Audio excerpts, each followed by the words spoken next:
You're listening to Always Building.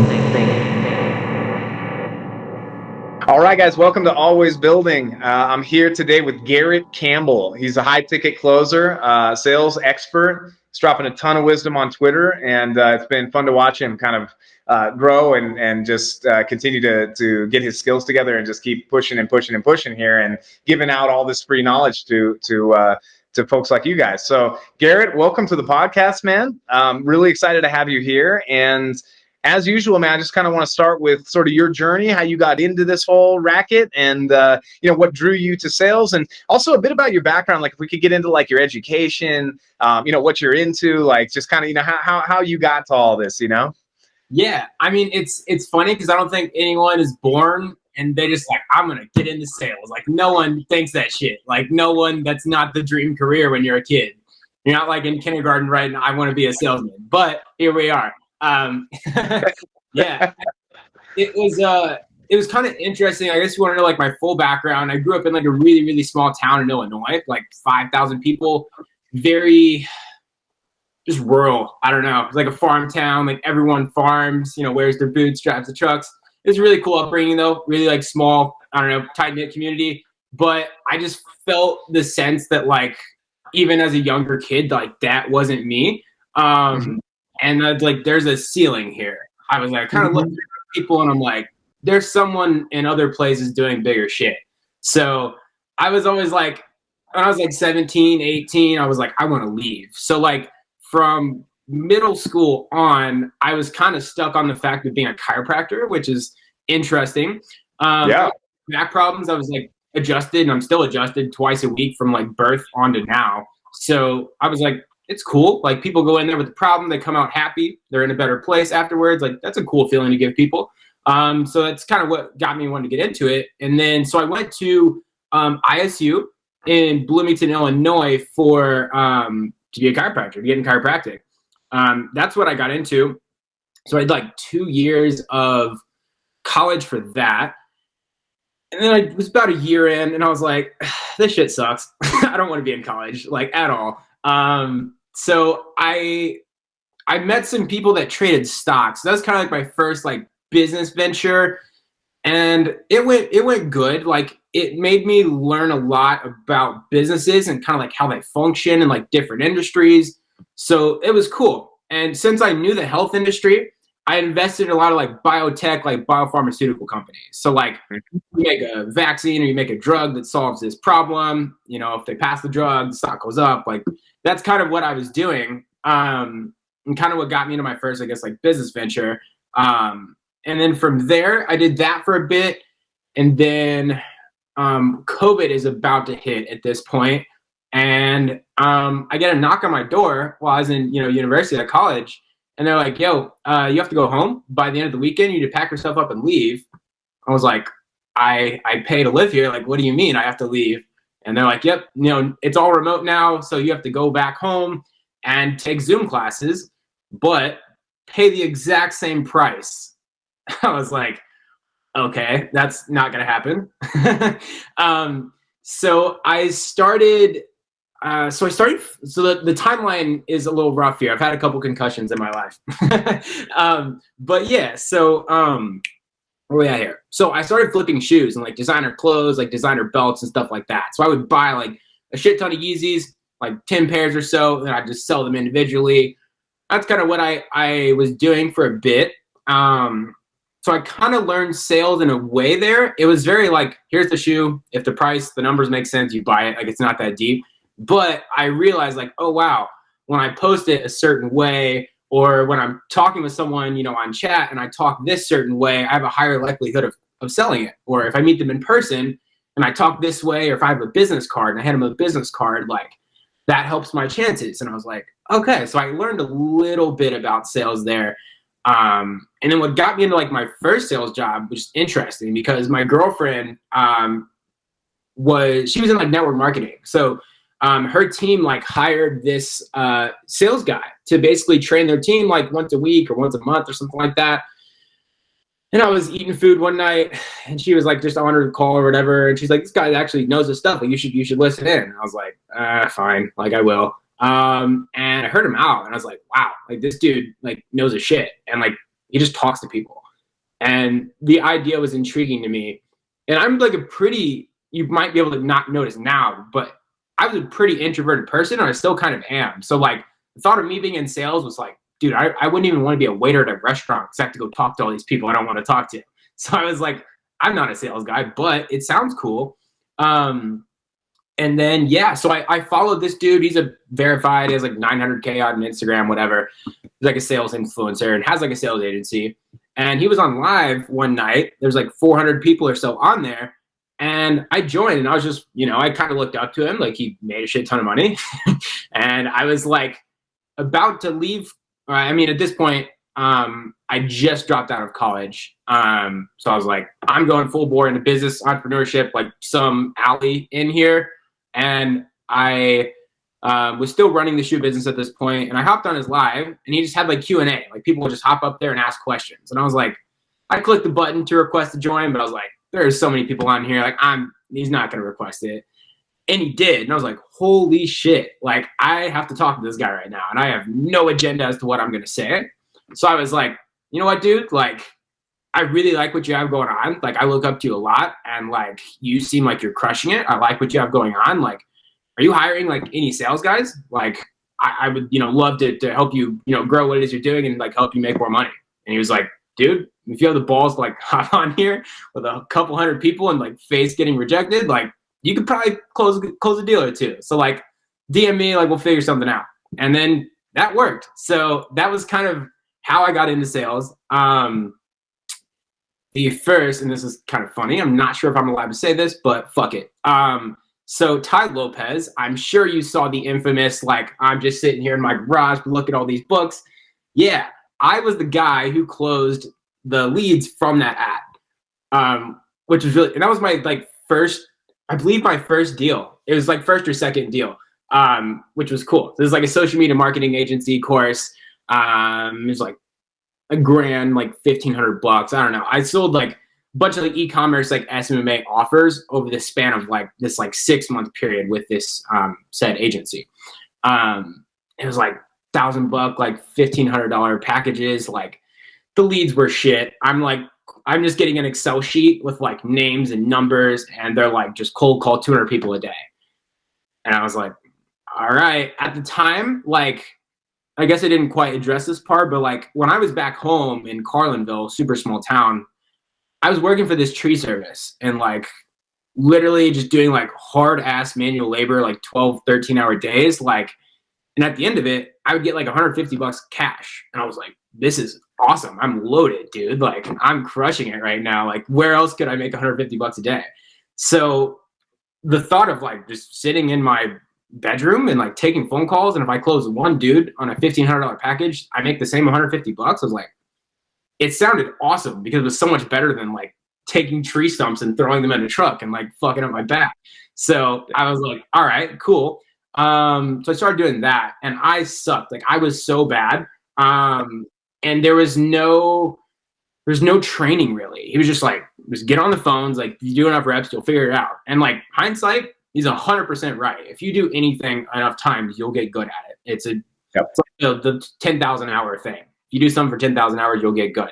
I've probably put in about 100,000 hours at this point. So yeah, I would close like maybe a deal a day, sometimes no deal. And I would like, I think back then a good month was probably $3-4 grand doing like 6 12-hour days, which like hindsight, terrible money. But at the time I was like 18, like 19-ish, like it was awesome. So I stopped doing that, and then I left the agency, and then realized it's not that I'm bad at sales, it's that maybe these offers aren't that good. Yeah. I kind of just leveraged that experience of doing all those cold calls, and then I would get on a job interview for like a sales position, and they're like, dude, you can close deals on a cold call that doesn't know you and it's not a good offer. Like, you can sell the shit out of my inbound lead that wants to talk to you and knows who we are. And I was like, really? I was like, okay. Then I was like, oh wow, this is a lot easier. And then I got better and better and better. And then yeah, like fast forward to now. Yeah, I'm on a really, really good offer. I do anywhere from like 150 grand in like sales revenue a month. Basically, if you guys are completely new to the concept of sales, I sell like a $6,000 package. It's on 12% commission. It's like a 30, 45-minute phone call. If I close them, I make 12%, which is like $720. And like I will get a calendar booked. So like if you do the numbers, you can make a lot of money just for talking to people on the phone. So that's what I do. And that's, I guess, long story short, my whole story.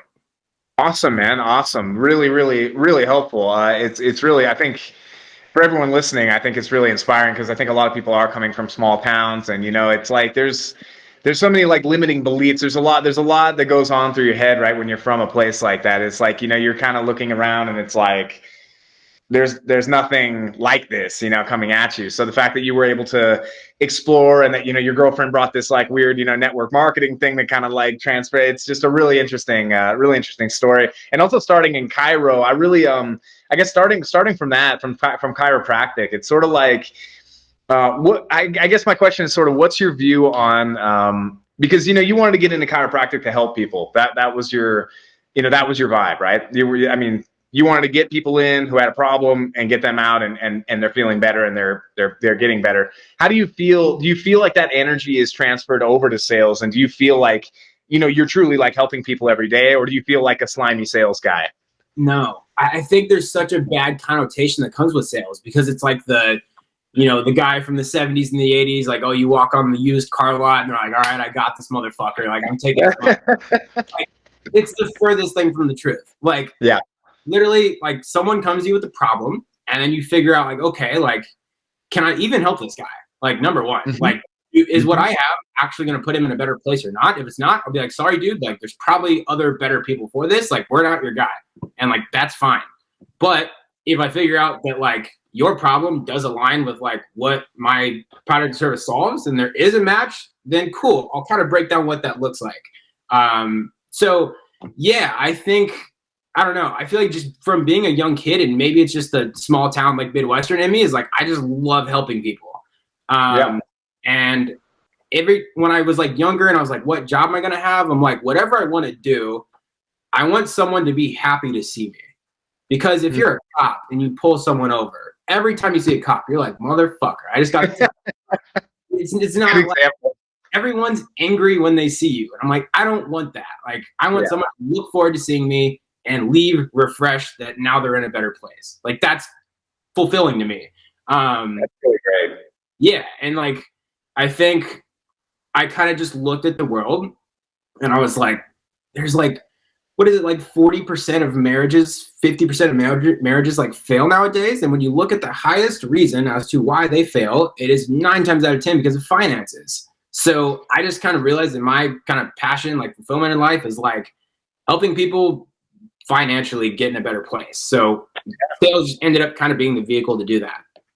That's awesome, man. That's so great. And I think I just wanted to ask that up front because I think anyone listening, there's a lot, like you said, there's a lot of negative connotations of that sort of sales thing. I don't know why that keyword just triggers things in your head where you're like the telemarketer who's like selling the thing you don't want or need. And it's just so like, it's this noise, so it's great to kind of get that out in the open. I agree with you 100%. I think sales is like one of the most virtuous, beautiful things that you can possibly do. And it's also embedded into everything, you're working at the supermarket, you're working at the, you're a chiropractor, you're a doctor, like there's so much sales involved in every occupation that if you could just do that pure sales, because not everyone's good at it and not everyone focuses on it. So you taking them from A to B and going out there and helping somebody sell an offer is like, you're changing their life immensely. And it's great. So, it's cool to see for like these like brick and mortar businesses that don't see themselves as salesmen, like literally just as I had to go in for an eye appointment and get contacts. And then I could tell the second I walked in there, they're trying to get me to buy glasses. And I was like, all right, let's do it. Let's see how this thing goes. So they're like trying to sell me these glasses. And they're like, oh, you can get the blue light protectors, like the upsell. And I'm like, okay, I see how this goes. And then they're like, oh, what do you do for work? I'm like, I'm in sales. Like I like train sales guys and business owners and just kind of do like B2B, like sales consulting. this lady's like shaking. She's like, fuck, like I have to do this right. And it was just cool to see like that they're not trained in sales. So like to see like all the insufficiencies and how they do things, I was like, if I worked with you, I could make this flow so much better. It's cool to see like how in every business, like it does apply. Like you need to talk with people to convince them to like pay for your shit, like in every business.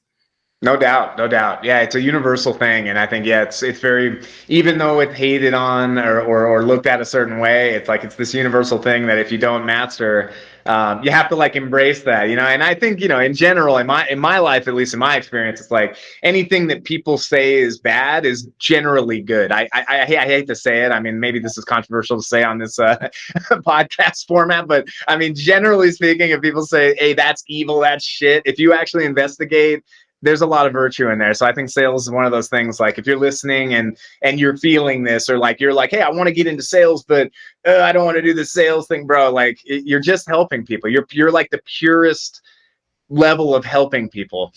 So then you got into, so you hated college. I want to get your opinion on college real quick, because I think there's a lot of people listening that frankly are in college. They're doing it because their parents made them. We've got a lot of Indian and Filipino and, you know, different cultures and stuff now getting into sales and getting into marketing and getting into these spaces now and absolutely dominating it, by the way, and doing an amazing job. And they're in college and they're doing it part-time, and they're like, they want to drop out of college, but they don't have enough of a reason, or they don't have enough conviction in it. And I want to get your idea on college, and what did you really get out of college? And do you feel like, what do you feel about those people that are kind of on the fence right now? I was there. And what I'll tell you is that, like, do what makes you happy. Like, if you're like in college from some external reason besides yourself, and like you're not going to be happy doing it, like that will not change until you get done with it. So you can either be happy faster or prolong this until you're done and you're in a deeper amount of debt, and then you're still in the same situation you are now. Because you know, my mom's a teacher. Like my dad is in construction, does hard ass work, and he's like, dude, use your brain. You're smart. Like, go to college. My mom is a teacher. Obviously, she wanted me to go to college. So I had that pressure without a doubt. And obviously, chiropractic, you can't do that without going to college. So, but then I went in there and I was like, oh, everyone here, like, I don't feel like people are learning very much here. Like, I feel like everyone's like, that's it. And yeah, like, I think with anything, this is just sheer supply and demand, as there is in any market. If enough people get a college degree, then the supply is so high, and that makes the demand go lower. So if everyone has a bachelor's degree, now it's the equivalent of like a high school diploma. So now it's like, oh, well, if you get your master's, then you're more valuable than the guy with the bachelor's. So then more people get master's degrees, and then it's level again. And it's like, oh, well, if you get your doctorate, then you'll be higher than these guys with the master's. And it's like, oh, now I do 8 years and then I'm above these guys. And it's like, this race will never stop. And like, they have a recruiting mechanism that once you're 17, 18, you don't know what you're doing with your life. You know what? Just get a $40,000 loan and let's get into stuff. And student loans are the only loans that you cannot go bankrupt on. Like, you will pay those. No doubt. Like, I just paid them off like a month or two ago. It's a great feeling. But had I not got out when I did, I would still have them. Maybe not at this point, but I think it's just too much generalized knowledge and generalized skill sets, which is great. I think you should try from the buffet of life and figure out what you like and don't like. However, I think what the actual marketplace and the business world values are specific skills, whether that is being a developer or sales or marketing or video editing or any specific skill. If you are really good at something, a business owner will not give a fuck. If you're good at it, you will be hired. Like, that is it. So like, if college is the mechanism that gets you really good at that, great. But if it's not, then just get good at something, and then you will make the money that you want to make. Yeah. Great summary, man. I couldn't agree more. I think it's definitely like a personal thing, but it's something to assess, man. I think there's a lot of people that, you know, are seeing all this stuff and they don't like, they just can't like they don't have the tools to go like, how do I assess this? And I think what you said about degrees becoming kind of nulled as you start, and this bachelor, it's like a bachelor degree is basically worthless. It's like, it's a scary thought when you're in there and like you said, 40 G's. I mean, I know guys who are like in debt, 100 G's, 180 G's, and they're still paying that shit off. And, they didn't like have that miracle moment like you, where they got into sales and they started actually like cash flow that was substantial. And they're still in the water. So it's something to look at and something to think about. And this kind of leads me into a next question I wanted to ask you, actually, that I wrote down that I'm kind of curious about. So you kind of said that you're more of an introvert, and I wanted to get your thoughts at least on sort of like the sales guys that you've seen or that you've trained or that you've just seen out in the world. What do you think? Because there's a lot of people. This is also a common preconception, and I know I had it too in the beginning, where it was like, well, I'm a bit of an extrovert. An introvert. I don't really like to talk with people. That I'm kind of like a little standoffish. I have my own little. I'm sort of in my own little world. You know what I mean? And then, is sales for me? Is it even possible to get into sales? Because it's like this blockade you feel, or this block where you feel where you're like, I don't know if I could get into it. So I'm curious your thoughts on like introvert versus extrovert, and for those that are listening that feel more introverted, what are some ways that they can sort of like open their mind to the idea that like, yo, this is possible? Yeah, I think when I didn't know anything about sales and I thought about it, I was like, oh, you have to be this guy that can just talk someone's ear off, and like, no matter who it is, you can just freaking blab on about everything. And like, what I realized after the more I got into it is like, as an introvert, I was at an advantage, and it was honestly what made me better than some other sales guys, because your ability to like sit back and just listen to people like you are a fucking therapist and figure out their problems is the exact thing that will make you good at sales. Mm-hmm. Like, you should be talking like 30% of the time. They should be talking like 70% of the time. Like, your best scenario is literally being like, okay, like, where are you at? Like, what do you have going on? And then they tell you, this is what I have going on. This is kind of like what I'm looking to change, like where my problems lie. Be like, okay, well, where are you at? Be like, all right, well, like, what do you want to change about that? And then they'll tell you. Be like, okay. Like, you're literally just asking questions. Like, it's like when you go to the doctor's office, they're not like, okay, you probably have a headache, right? Like, does your stomach hurt? Oh, let's get you some Xanax. You need Adderall. It's like, no. It's like, what are your symptoms? Like, what's going on? And then you tell them. And then it's the natural sequence. So it's like being a doctor, going to the doctor's office. Like, think of it like that. So it's like, where are you at? What do you want to change about that? Like, okay, so like, this is where you're at. You kind of paint like, not a hell-like picture, but a kind of like, okay, this is what needs changed. And then where do you want to be? And it's like, oh, that's where you want to be. Like, okay, well then, like, what have you done to get there? And why hasn't that worked? Because we're on the phone, so it's probably not worked. So like what have you done already? And it'll tell you this and why it didn't work. And like, okay, well, I'm not that guy. Maybe I am, maybe I'm not. If I am that guy, sorry, go to someone else that'll have a better solution. But so where you want to be, what have you done to be there? And be like, what's preventing you from getting there? Like, why are you not there already? And then you're like, okay, so I know where you're at, what you don't like about it, where you want to be, why you aren't there, and what you've done to try to get there. I'm like, okay. From there, you just kind of summarize all of that and be like, does that sound about right? They're like, yep. Because they're like, if you sell marketing services, there are thousands of people that can run a Facebook ad. Like, the person that they're going to give money to is the person that knows their exact problem and has the exact solution that diagnoses that problem, like, bar none. So like, you need to figure out exactly what they want, like pinpointed, before they pay you. So that needs to be solidified and be like, okay, from there, like, how can I help? Like, what do you want me to do? And then they'll tell you exactly what they want. Like, okay, cool. So from there, let me break down exactly what we have to offer. And like, your offer, you're not going to lie. You are not going to say something that you do not do, but it's much like a suit. Like, everyone can buy, like, you and I could buy the exact same fucking suit, but it needs tailored to fit me and it needs tailored to fit you. So the offer, when they say, well, I need this specific thing and this specific thing.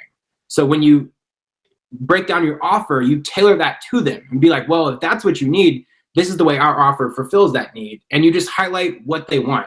It's the same offer. It never changes. between each prospect, each call, whatever. But what changes is what you emphasize and what you don't emphasize.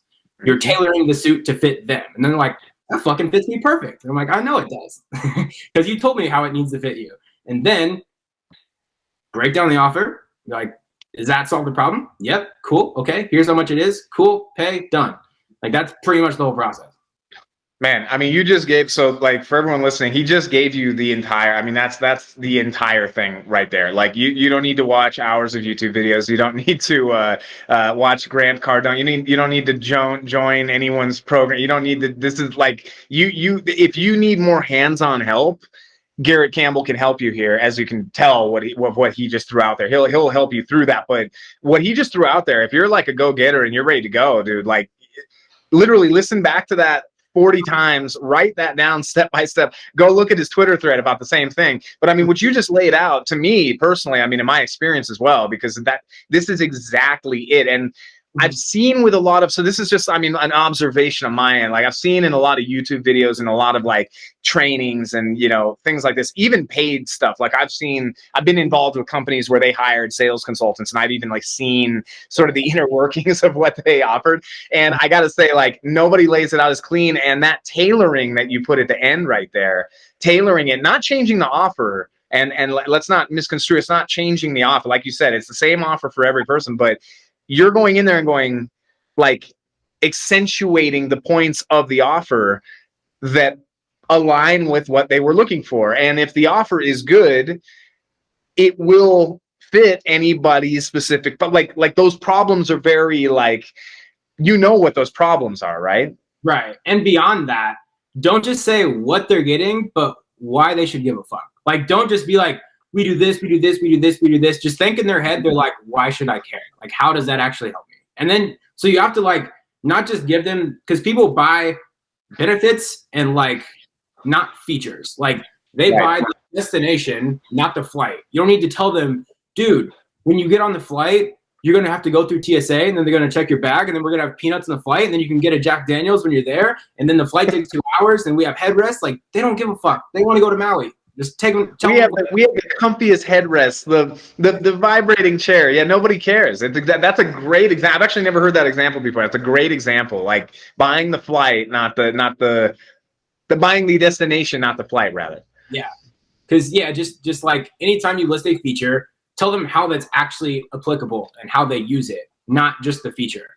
Because if they see themselves actually using the feature, then they're like, oh, that's why you guys do that, and that's why it's structured that way. And then it's just logical. You're putting it in their mind, like, so they're imagining like them dealing with this, like them, like they're in the future in their mind. You're like future pacing them. It's future pacing. Yeah. It's really, no, this is brilliant. And I think really, I mean, seriously, like the guts of what he just said, like I can 100% confirm this is the way it works. And that is the smoothest deal you're ever going to close. And this is like, you know, let's talk about rejection real quick for 1 second, because I think, you know, the other thing, you know, obviously not every call is going to be like, you know, a dream, right? Especially when you're first getting started, like it sounds a lot easier than it is, right? Because you're kind of getting in there and you're like, what? Okay, so there's two things I want to go over. And one is dealing with rejection. And I think that's something that, you know, it's in everybody's mind when they enter into a sales situation. And so kind of like, what's your experience with dealing with rejection? And I personally think it's a virtue to be able to deal with rejection. You need to be a strong, like you need to have strong constitution to like do anything well in life. So being afraid of anything, whether it's rejection or whatever, is kind of BS. So I mean, but you know, curious like on your experience in rejection, because you were coming from the bottom really with this, and you started from zero. So I'm sure you faced a shit ton of rejection. So how did you deal with that, and how did you not, you know, give up and you know, fold? At first, I took it really personal. I would get like down on days because you're cold calling people. Like when you get a call and you're like, you don't know the number, you're like, son of a bitch, like, hello, like, who is it? Like, it's, you know what I mean? Like, so. It's exactly what you said about them not being happy to deal with you. Like in that, you know. But if you're good at what you do, then they're like, oh, actually, yeah, you know, and then it flows well. But if you're not good, and this is exactly why people have this connotation about sales, is if you have one bad experience with one bad sales guy that's very pushy, manipulative, then that's your whole ideology is like one bad apple ruins the whole, whatever the fuck the saying is. Yeah. The tree. As far as rejection goes, like you literally just cannot take it personal. Like every single person will not be the perfect fit to buy your stuff. And that is, they are not saying no to you. They're saying no to your offer. So like if they're coming from a Facebook ad or a YouTube ad or a Google ad or referral or wherever they come from, like this Facebook algorithm will not be able to say these 5 exact people are the perfect ones that want your stuff and they just have money out and they're just like ready to hand it to you. Like you're just like, it's a fucking algorithm. Like it's not perfect. So like it's just, you need to go into this with the mentality that I will not close every single person. Like my closing rate is like 60%, which is like really high for industry standard. Like not to pat myself on the back, average is like 30%. So like logically 7 out of 10 people will not be a good fit for your stuff based on industry numbers. So like it's, you are naive going into this with the ideology that you will never be told no, because you will. And it's not you, it is that service. So if it's not a good fit for them, that's it. Like how many times you went into like a clothing store and you're like, these clothes aren't really my vibe, I'm gonna head out. Like it's nothing personal. It's just, that's it. That's great. That's great. And I think that's so, I mean, I think there's a deeper virtue to that too, which is like, you know, it's controlling your emotions. And like in life, I mean, there's really nothing that, you know, a true like warrior in life, a true like survivor in this life, you know, in this, you know, perception that we have as human beings, right? Is like, you have to be able to control your emotions and not take things, anything personally, you know, because it's like, right? Like it just doesn't matter. It doesn't fucking matter. In the larger scale of it, you're not going to remember that call in 10 years. You're not going to like be like thinking about that call. Like, why did they say no? Right. It's like, you need to like think in that sense of just, like as a human being. And I think it's great too. I think, you know, a lot of this, I mean, I've always gotten well along with sales guys. Like sales guys are like my favorite people, bar none. And I've had some aggressive, like I've worked, you know, done marketing and stuff with some really aggressive guys, like merchant services and shit, you know, like credit card payment processing, like sales dudes and shit like this.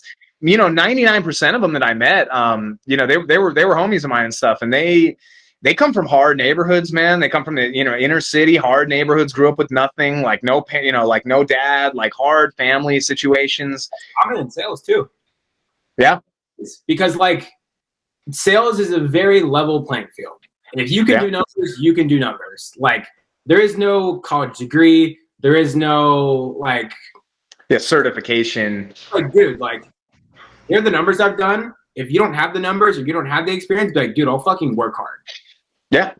If you can people, you can be in sales. Like it's just a skill set, just like anything else. It just that's it. Yeah, humble, like in my opinion, or in my experience, humble, good people that just work hard and strive for greatness, you know? It's like, that's really it. And that's all you have to have is that spirit. Like, I mean, if you want to sit back and like have the credential back there and like be the chiropractor or be the like MD and you got the like, hey, like, no, whatever you say is bullshit. Look at that. What's that right there? You see that? You see that, motherfucker? It's like, oh, like, you know what I mean? Because that's the vibe I get from like professionals that have the degree. It's like, it's kind of nasty, you know? It's like, it's kind of mean-spirited. Like, yo, dude, I know you have the degree. I just, you know, I'm doing my own research too. Like, can't I bring some of my own personal shit to the table? And sales guys are just never like that. You know, sales guys are just humble, real, good people. So I think, you know, if that's the kind of profile, if that's the kind of thing you're looking, if you don't know where you're going right now and you don't have enough money and that's something you strive for is to be a humble, cool person that people like to deal with, dude, sales is like a great place to start. Yeah, and especially if you're, I think it's kind of like you never, like I said, you don't wake up or like you're not just a little kid. You're like, I'm gonna be a salesman. It's like you kind of just like you're like backing up and you're like, well, shit, what did I hit? It's a fucking sales job. Like, I'm serious. Like it's if you're like kind of like no money, but you want to get into business, and even if you don't have that much business knowledge, like this is kind of what I took from it. Is I stepped in there and then I saw like a business is like a machine and there's multiple gears, and like if one gear doesn't work, the whole machine doesn't work. Like it needs to be marketing. This gear has to be working and turning for sales to work. And if sales doesn't work, then it doesn't matter how good marketing works. And even if you have phenomenal marketing, phenomenal sales, if you don't have great client experience or client fulfillment, Yep. You make a lot of money really short for a month or two, and then you have a shitty reputation, and then you don't have a business, or the machine doesn't work again. So like, you can go in there, even if sales isn't the gear of the machine you want to be in, you can see how the other ones work. Like, I've had plenty of friends that get into sales and they're like, oh wow, like I think it's cooler to me that these guys can like figure out that, you know, guys with beards that are from LA also like that red beanie that he's wearing. So yeah, run this ad to target this guy, and that's cool to me. Then you can get into sales, figure out how the business operates, and then figure out if you want to be this gear, if you want to keep being this gear, if you want to be that gear, or if you want to step out and be like, I want to own the machine. 100%. Great way to put it. Great way to put it. And I think that also kind of created some pathways in people's brains that are listening, because I mean, I'm kind of like an example of that in a way. Like I was getting deep into sales as well. I did like high ticket sales. I worked for other people doing sales, but then I kind of got like, I started to see the marketing stuff, and I got really intrigued with the marketing stuff. And, you know, my only advice really to people, I think, and I'm sure you'd agree, is just like, stay as close to revenue as possible. Like, sales is that really wonderful point in a business because it is literally so close to revenue. You are like that next step to revenue. So if you're in that pivotal position, they can't live without you. They just can't. You know, if you've been there for a long time, you've been getting numbers, you've been doing your thing, you know the product inside and out, blah, blah, blah. How are they really going to just fire you and replace you with some junior? You know what I mean? It doesn't make any sense. And it's like, I could like lose everything. My bank account could go back to zero. Like, I could be stripped of everything I have. Yeah, I could get a sales job and be just fine. Like, just on your own, just you, like a sentient being with a fucking computer in front of you. I wouldn't have to know anyone. Like, I could go to LA. I don't know hardly. I know a couple people from LA, and that's it. I could just hop in there and be like, I have a sales job. Like, here's the numbers. When you're going to Miami, and this is gonna pop. Yeah, I'm moving to Miami in June. I'm moving to Miami in June. More so, I mean, better taxes, better weather, better people. There's a multitude of reasons. Taxes would be a large one. And yeah, it's like, what I do is remote. So as long as like, we're on Google Meets right now, like I do all my calls on Google Meets, and I talk to people from like Texas, like California. And I think a really cool part about sales is that like, you get to like collect so much data from different people in different walks of life. Like, I'll get to talk to like teachers from Atlanta, Georgia, and like, I see their kind of quality of life. And then I'll see like a chiropractor from California that owns 3 different chiropractic offices and also a supplement brand. And I'm like, oh, wow, his quality of life is phenomenal. And like people from like India, I've closed people from Australia. Like, I've closed people from Germany and Switzerland, and like people all over the world. And it's, you like collect so much data of a bunch of different people that you get a lot of unique perspective on a bunch of different people. And it just, I don't know. People interest me. It's cool to see how different people live their lives. 100%, man. And it's really cool. I mean, I've had situations where like, I'll close a deal, or I won't close it. Let's put it this: I wouldn't close a deal, right? I would like be on this call, blah blah blah, and I would resonate with the guy so deeply. And he's like a 65-year-old guy who like lives in like Iowa, who's like, you know, an entrepreneur, investor, cool dude, you know, that I'm selling to. And you know, the deal wouldn't work out. Okay, yeah, we're really not a good fit, man. But yeah, I'd like to get your information. Like, we should catch up later. Like, you seem really cool. And later on become, you know, we end up like, you know, JVing on a project, and you know, just the connections you make through it. I mean, you're just talking to so many people. It's exactly what you said. It's wonderful. Yeah. I got a couple. Oh, go ahead. Just real quick, there's this guy that I closed last week, and we literally have a call today because he was basically would do all the logistics for Amazon and Nike and Lululemon and a couple other brands. And this dude, like $2-3 million a year, just as a consultant that helps with logistics and like kind of like SaaS related stuff. And I'm like, I love picking the brains of SaaS people because it's not my world and it's intriguing to me. And like, we have like an hour-long call today because he just left that company and basically took a lot of these large clients and is starting his own company. And I was like, dude, can you tell me everything that you're doing? Like, I am so intrigued. And like, how else would I have met this dude that like works at such a high level had I not been in sales? No, I don't know a way. I mean, you know, it's the coolest. You know, yeah. I mean, I guess it's just, you know, you're putting so much energy out there, you know, and you're putting so much like positive stuff out there that like you start attracting these very strange things. And it's kind of what you were saying, like you're intrigued by SaaS, but you're not really like doing, say you're not in SaaS, but you're intrigued by it. So then you just start like, these SaaS people start attracting, you just start pulling in you, that like law of attraction starts to like accelerate because you're just talking to so many people and you're just out there. Phenomenal for networking. Yeah, man. So yeah, this is great. I mean, I think for everybody listening, we're doing like a big ad campaign, it seems like, here about like getting into sales, but it's not really that. It's just, I think like this experience really, it touched me in a really deep way, and it really, it taught me a lot. So, and a lot about, like we were talking about, controlling your emotions, all these kinds of things, really deep stuff, honestly, like now I'm reading, I've been kind of taking a step back from business stuff kind of on purpose, just to sort of clear my head a little bit about things. And I've been reading some more kind of like spiritually focused books and things like this. And a lot of the principles that come out there, like, these controlling your emotions, this, like, what is consciousness, and like that we're all connected and all these kinds of things, it comes out in sales in a very like physical way. And then you start looking at money as like this transfer of energy that's driven by human ingenuity, and so we're like all like innovating and pushing the bar further. And it's also non-competitive, as a sales rep, you can be in that like killing floor where you're like,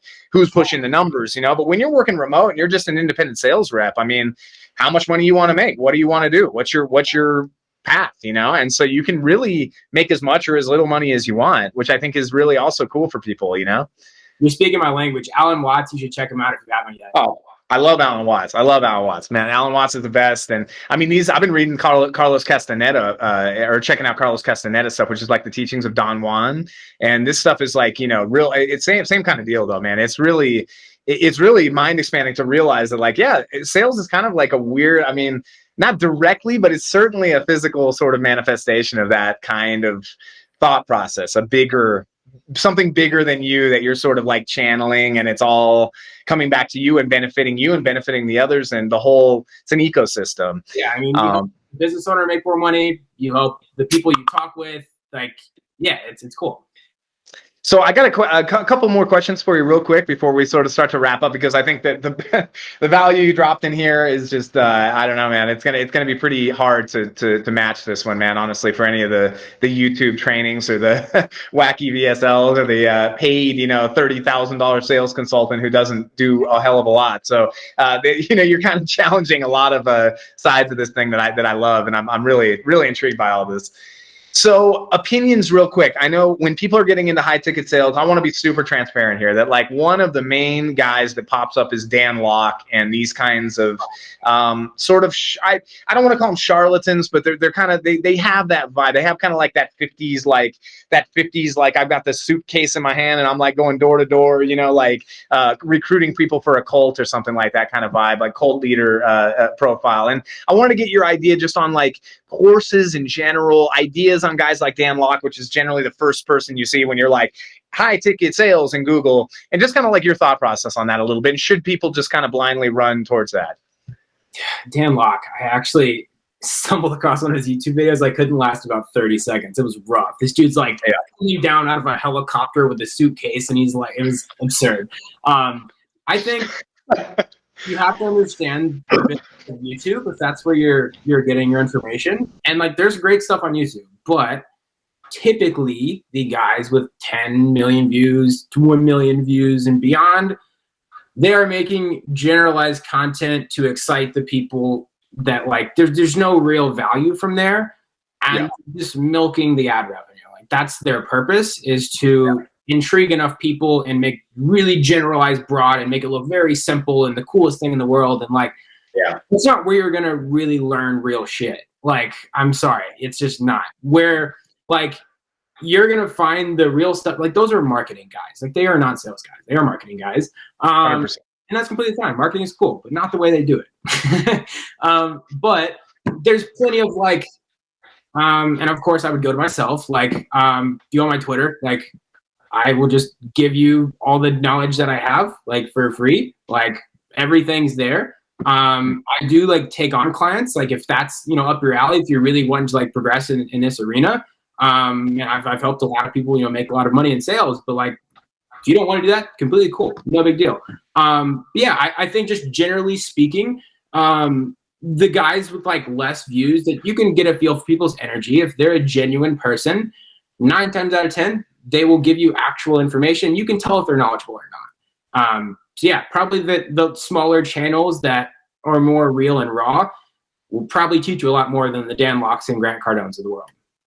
Kind of funny how that's working. I think that's like a kind of a rule across the board these days, is like, it's almost like the lower view people are starting to sort of become, it's like the opposite of what it used to be. It's like the algorithm loves this kind of like bait people in with some real like catchy thing or some real kind of exaggerated thing, and then kind of come in and give them a general block of like, okay, with sales, you got to handle objections. Like a common objection might be this. And it's like, dude, it just totally depends. Like this is this wacky information. I think also real quick, for the people listening, I just want to distinguish, a lot of people say that they're sharing their knowledge, they're sharing their knowledge and go get this knowledge and buy this knowledge. I want to distinguish between information and knowledge. And I think that's something that, you are doing in this when we're talking. We are just giving you information. This is not knowledge. Knowledge is what Garrett has right now in his brain from experience. Knowledge comes from experience. It can be information plus experience equals knowledge, but information is just information. So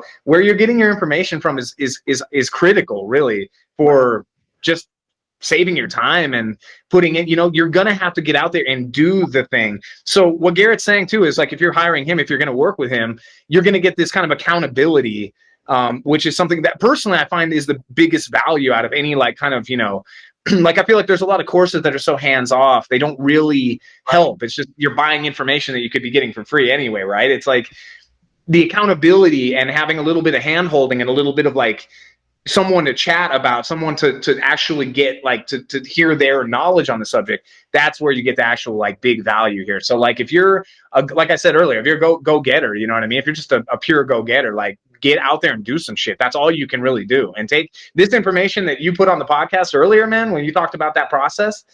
That's it, man. That's all you need to know. I know from experience, that's all you need to know right there. Like that's it. Yeah. So one of the questions I had for you real quick is getting to know your offer. If you have a couple of more minutes, I wanted to know kind of like, when you're jumping into a new sales gig and you're working for a new company, how do you kind of get to know their offer? What's your sort of process on like sort of becoming knowledgeable on the product and, knowing what the fuck you're talking about, frankly? Yeah. And by the way, if we go over the hour, it's cool. I have a little time if you don't, whatever, but yeah, I don't mind. I do. Cheers, man. Cheers. Let's do it. Yeah. So I think you just need to be really knowledgeable about what it is you're selling. Like you have to be viewed as the expert in the space. Like I said, it's like a doctor's appointment. Like you have to be the dude with the white coat. He's got the clipboard and knows his shit. Because like, if you're selling marketing services and someone asks you like, do you split test your ad sets? And you're like, and you don't know that answer, like you're not going to get the sale. Like I don't know how many sales I've lost when I was earlier on. When someone would ask me, what's the LTV of one of your customers? I'm like, what's LTV stand for? Like, yeah.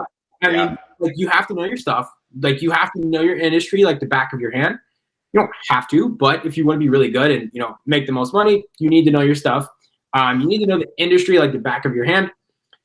Number one, what was the question exactly? Sort of like if you're a new sales rep in a new position, how do you do that research? How do you know the product, know the offer well enough to be able to jump into these calls? Like when do you feel like and how do you kind of research and do your studying on it? Google.com. Google.com is the place to be. Yeah, like I mean, information is very abundant. Like if you guys want to learn something, you can learn something. Like I have, one of my guys is just started selling solar. He knows nothing about solar panels. So yeah, go on YouTube, look up solar, look up the benefits of solar, look up, look at solar sales and learn from guys that also sell solar. Like the benefits of it, the selling points. Like maybe they like, I don't know, be knowledgeable about what it is you're selling. And then also have conviction in your offer. Like ask the guy you sell for, be like, hey, like, can I like talk to some clients that have enjoyed our service?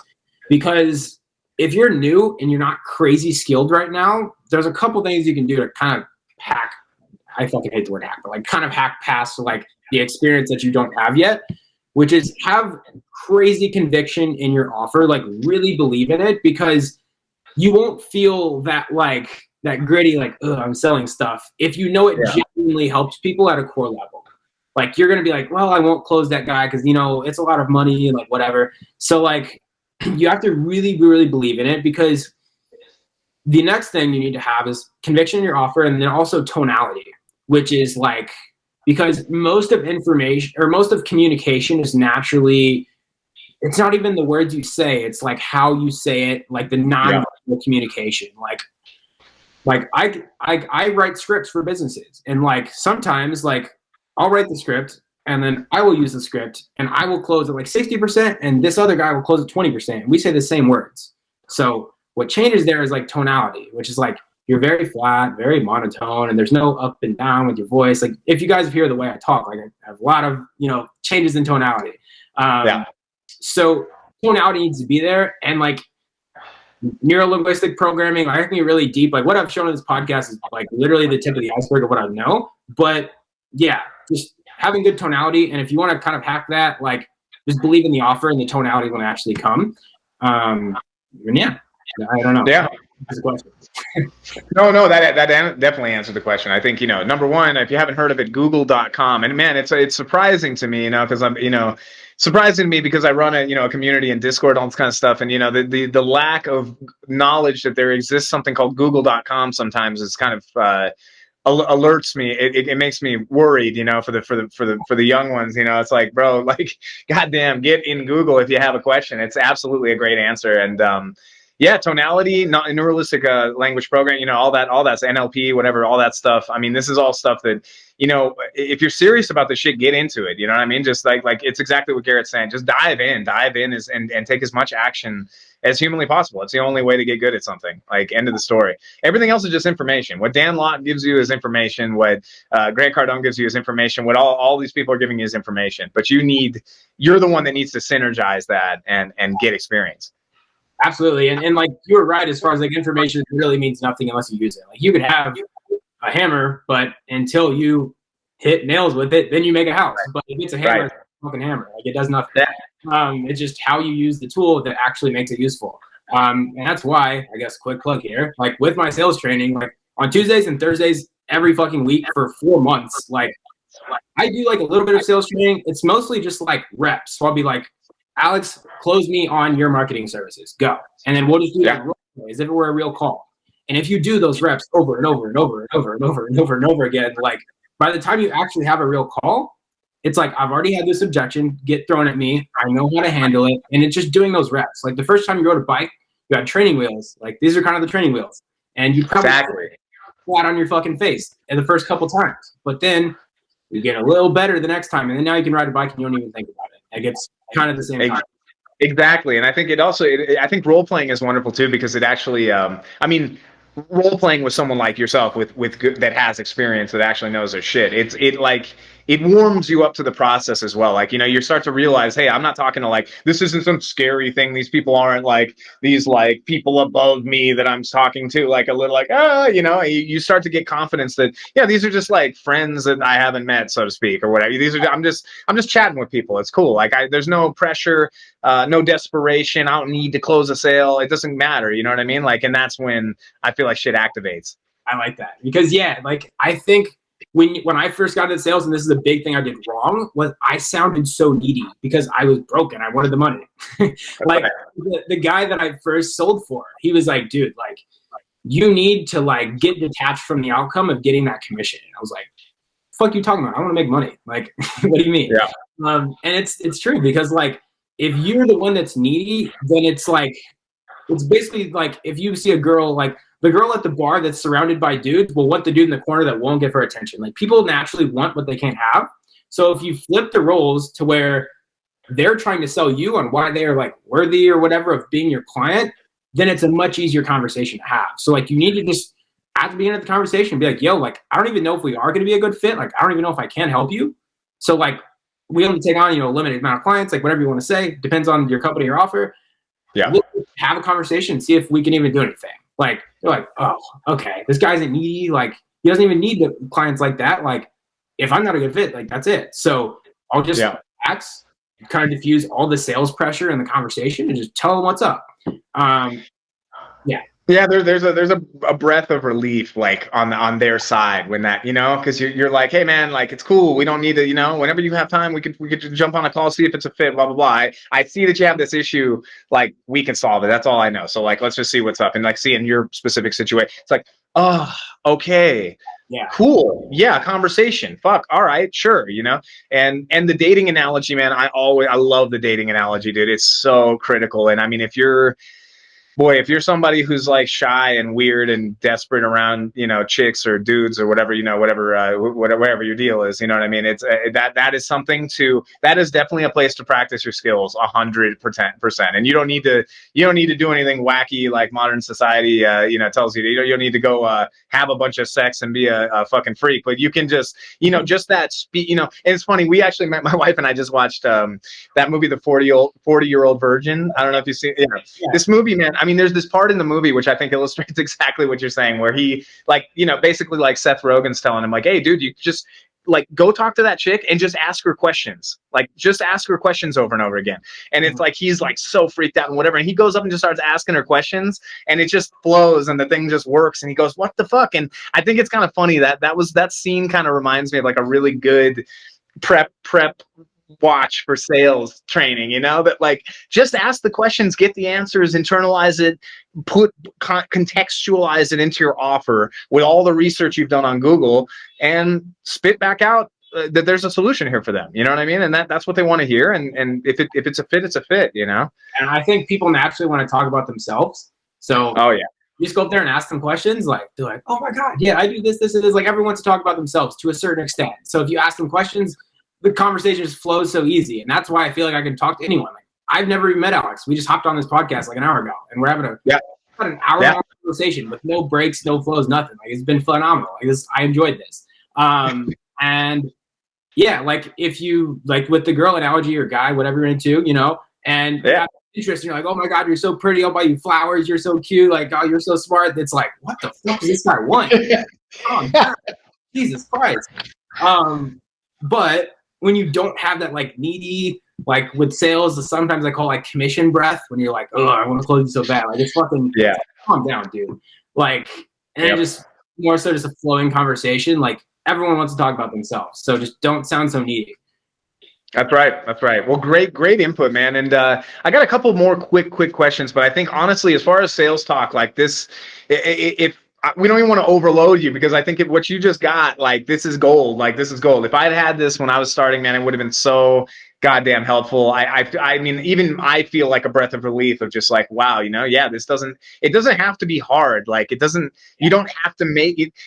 That movie just kills me because it just put me in, and I don't even want to say it, but like he keeps yelling, like, you keep putting the pussy on a pedestal, he's like screaming like that. The black dude's like yelling at him, and it's like, it's the same concept. Like, don't put nothing on don't ever put anything on a pedestal, dude. Like you are like a very powerful, very incredible human being. No matter who you are, you're unique and you have something of value. So fucking stop putting stuff on a pedestal and thinking it's better than what you can do. Like get yourself up there, climb up there, right? Yeah. So yeah, I think we're so, like, this is just great stuff. And I wish I had it when I was a kid, man, because it's hard to get into it when you got nothing around you like to influence you.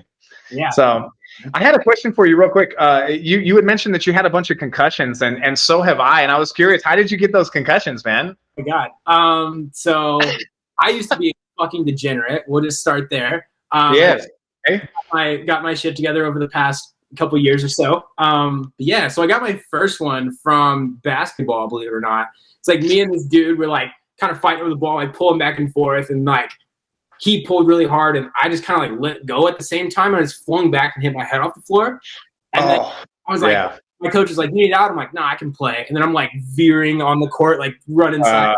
Like, oh wow, I need out. So that I played football, basketball, baseball, like my whole kind of time growing up. So I'm sure I got another one in football. There's a couple times my eyes crossed a little bit. It took me a little bit to go back. So I'm sure I got one there. The other one that's definitely confirmed is in high school, I was like blackout drunk, and I thought I was a cool guy, and I broke a fifth off my head, and shattered bottle off my head. Everyone's like, ah, and then I was like, oh wow, there's glass stuck in my head, and my head hurts. And then, wow. Yeah. That's an amazing one. I never heard that one. That's a real unique one, man. Yeah, I was a wild one for a couple of years. Well, I'm curious. It's funny because I had four actually, like four pretty nasty ones where like I didn't like remember my name or any like those ones, where you're just like I don't know. They're like, where do you live? I'm not sure. Yeah, you're like, I don't know. Yeah, you're like, I'm not sure. You know what I mean? For like 24 hours, and yeah, that was all from skateboarding for me, man. I was like an amateur. I was like I was trying to be a pro skate. I really was. I was like sponsored and shit, so I was like pushing like hard, and yeah, a couple of those like backside tricks and just bam, like smack the back, man. But it's kind of funny. Like I haven't met another person, especially not on this podcast, that in this context that we're in right now, that had those kinds of experiences. To be honest with you, a lot of people come from pretty like, that they're not doing too much of that kind of activity where they're like, smashing a fifth bottle on their head. So it's really nice, man. I think, I wanted to get that out of the way. But overall, man, I will end on that, man. Are you still interested in the stock market and trading and stuff? Are you still doing any of that? Yeah, I understand it very well. I think it's, once you have kind of just a knowledge, I guess it's also just a skill set of like, it's not like when you get paid, it's not like, what do I spend this? It's like, what can I do with it?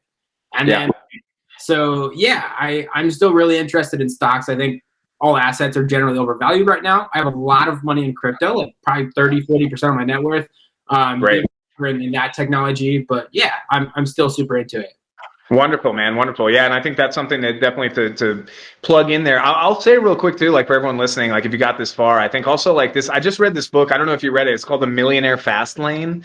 It's by a guy named MJ something.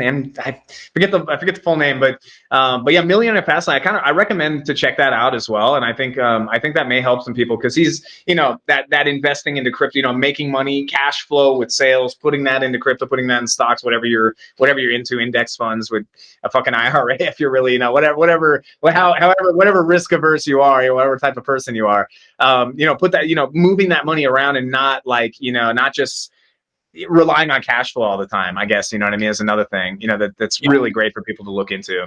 Yeah, it's good to have kind of like you need to expand the like time frame, the time horizons that you look at opportunities. And like 21 years old, I'm making pretty good money right now. Like I don't want to be on sales calls 10 hours, and but you do not need to be on sales calls as much as me. I just love it. I take calls 10-12 hours a day. I love working. But you do not have to do that. But I'm working my ass off right now. I don't want to do that when I'm 50. So like you take this active income, like I have crazy low expenses. I have like $1,500 a month because I live in a cornfield. Like amazing. Yeah, $1,500 a month. Like smart. My like monthly income is like literally like 15x what my actual expenses are. So like if you guys think of wealth, like think of that as the ratio from your income on a monthly basis to your expenses on a monthly basis. So I know with the 15-1 that if I work for 1 month, I can maintain my living conditions for 15 months, which is like over a year. So if I work for a year and maintain this exact expenses, I not work for 15 years and maintain this lifestyle. No, that's just wild to think about. And I think, yeah, like that, I know that's like an Alex Hormozy, kind of thing. I know he pulled that out, and it's like, I agree, man. It's huge. And like, myself, I'm living in Mexico as well. Got out of my home country. That was like, dude, I'm from LA. It's so expensive. It's retarded. I was living in like a room in a house with 4 other degenerates and paying like $500 a month, like 10 years, 7 years ago or something like that, which is just, you can't even imagine now. So yeah, definitely like something to, everybody wants to live the glamorous lifestyle, I think in some sense, but man, you got to kind of step back and you got to go, dude, what do I actually want, Yeah. So, like the Grant Cardones, like Dan Locke's of the world, to sell you this like entrepreneur lifestyle. Like, it's like, it's real to a certain extent if that's what you enjoy, but if you don't enjoy it, like, don't try to be someone you're not. And like, like, I don't need a lot. Like, I'm a pretty simple guy. Like, if I got a car that gets me from point A to point B, and like, I would rather spend money on traveling to Mexico or like traveling and having experiences. Like, that's what's cool. I'm not that enthused by a supercar and a penthouse. I'm just like, I don't get that. Seems expensive and dumb. I feel you. I feel you. I mean, I think that's something that's really, really important. And I think, like I recommended that book exactly for that reason, because I also think it gets that mindset going. Because, I got to say, the other day I deleted Twitter from my phone and I got rid of like kind of social media on my phone completely. So I just don't have the like possibility to check, because there's so much external stimuli now from people, and you're looking at like, everything from rappers to, this to that just pop culture in general. And it can just be so overwhelming, I think, for kids, where they're just like, fuck, man, I gotta like live this. I gotta Gucci, Balenciaga my life away. And it's like, bro, just, what do you really value? And I think coming back to basics is always really good and humbling and fantastic. So fucking great conversation, man. I think this was really fun. I'm gonna go ahead and plug Garrett's stuff real quick. Just on Twitter. Garrett, it's Garrett spelled normally, and then Campbell without the vowels. So it's GarrettCampbell. So Garrett Campbell. Follow him on Twitter. Tons of kind of everything we talked about here, or some of what we talked about is there in kind of a thread form where you can look at it as text and like unroll that and save that in your archives. Like it's really helpful stuff. GarrettCampbell.com. Great domain, by the way, for you for your name. That's fantastic. But yeah, GarrettCampbell.com, just spelled normally. You can also head there. He's got like a video sales letter kind of training where he's talking about dealing with objections. I know you're updating that and stuff, but if you guys want to go there and give him your email address and just kind of stay updated on email, I personally find signing up for email addresses always, email newsletters is always better, just because it's more, you can control it more. You're not getting that like Twitter thing where there's so much noise. You know what I mean? So give this dude your email and get in there. And if you are interested in working with Garrett, I highly recommend it. Just from what I've seen on this podcast, like he said, we haven't really met before. This is like we just jumped on this, and I'm extremely impressed with his mindset and with everything he's talking about, and just the quality of information that he's giving out there. Like if you were to take this information, take action on it today, and just get out there and go, okay, where can I find an offer to sell?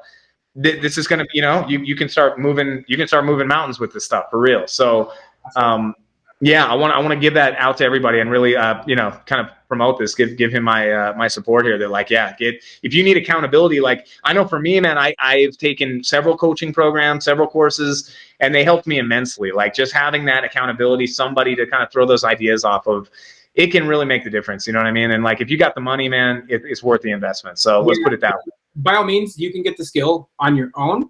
The trade-off is that, and this is how I think with anything. Like if someone has a skill that I do not have, I will pay them to acquire it. Like if I want to get into SaaS, I'd be like, yo, Alex, can I fucking give you money, dude? Like I don't know this stuff. Like instead of tripping over my own feet for 2-3 years trying to figure out all the different coding languages, just tell me, and it'll fast it, and then I will be making more money over these 3 years instead of tripping over my own feet. That's kind of how I see it. I just paid some dude $30,000 to learn marketing and managing a team and being more of like a CEO and like client experience, client fulfillment, because I don't know that stuff. Like I can lower my ego enough to know that I don't know that shit, and some people are way better at me than it. So sales is kind of my thing. Like by all means, you can get really good at sales on your own. It just may take 2-3 years like it did for me.